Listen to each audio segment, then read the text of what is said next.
ఇప్పుడే జీ5 app download చేయండి. చూడండి మీ ఫేవరెట్ టీవీ షోస్ ఎప్పుడైనా ఎక్కడైనా. So much. అయ్యో, మీరు మాకు నమస్కారం చేయడం ఏంటి? మీరు కాపాడింది నా ప్రాణ స్నేహితుడు కూతుర్ని.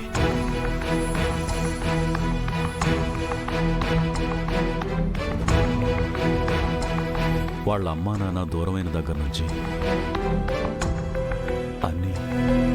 అన్నీ నేనే అయి పెంచాను.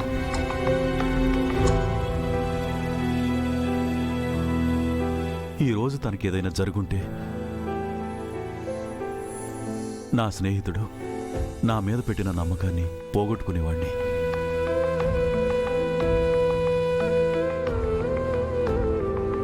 తనని కాపాడి వర్ధన కుటుంబానికి మీరు ఎంతో మేలు చేశారు. మీ కన్నబిడ్డని, మీ కుటుంబ గౌరవాన్ని మీరే కాపాడుకున్నారు. అయ్యో, అంత పెద్ద మాటలు ఎందుకులేండి. మీరు వాళ్ళ కోసం పడుతున్న బాధ చూస్తుంటే మీరు వాళ్ళని ఎంత బాధ్యతగా పెంచారో అర్థమవుతుంది. మీరు ఈవెంట్ క్యాన్సిల్ చేస్తే దేనికో భయపడి క్యాన్సిల్ చేశారనుకున్నాను. కానీ ఇప్పుడు జరిగిందాన్ని బట్టి చూస్తుంటే మీరు ఈవెంట్ క్యాన్సిల్ చేసి మంచి పని చేశారు సార్.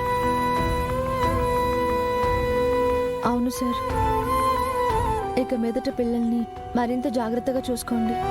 ముఖ్యంగా ఒంటరిగా ఎక్కడికి పంపించకండి.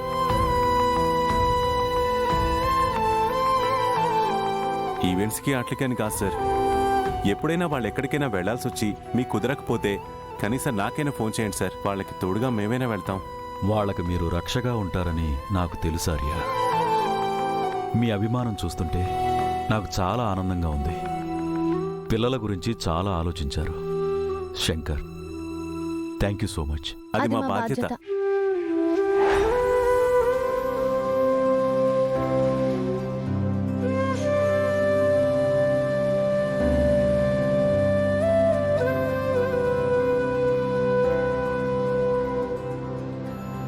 అంటే మా ఫస్ట్ ఈవెంట్ వీళ్ళతోనే చేశాం కదా సార్.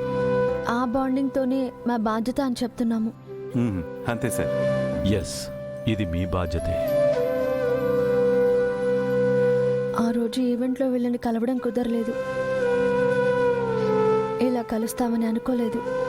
ఎవరిని ఎప్పుడు ఎక్కడ ఎలా కలపాలో ఆ దేవుడికి చాలా బాగా తెలుసు. నిజమే, దేవుడు మనుషులతో విచిత్రమైన గేమ్స్ ఆడుతూ ఉంటాడు. పాపం ఆయనకు కూడా టైంపాస్ అవ్వాలి కదా. సార్ ఉండండి, కాఫీ తీసుకొస్తాను. ఇప్పుడేం వద్దమ్మా.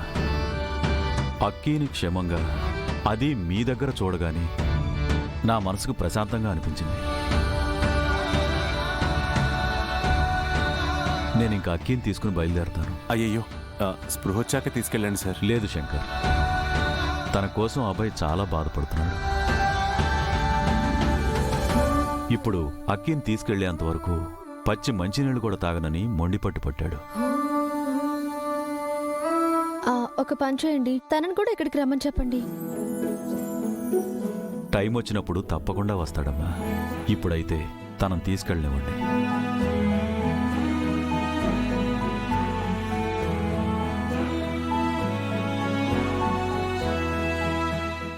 జీ5 యాప్ డౌన్లోడ్ చేసి అన్ని ఎపిసోడ్స్ పూర్తి ఉచితంగా చూడండి.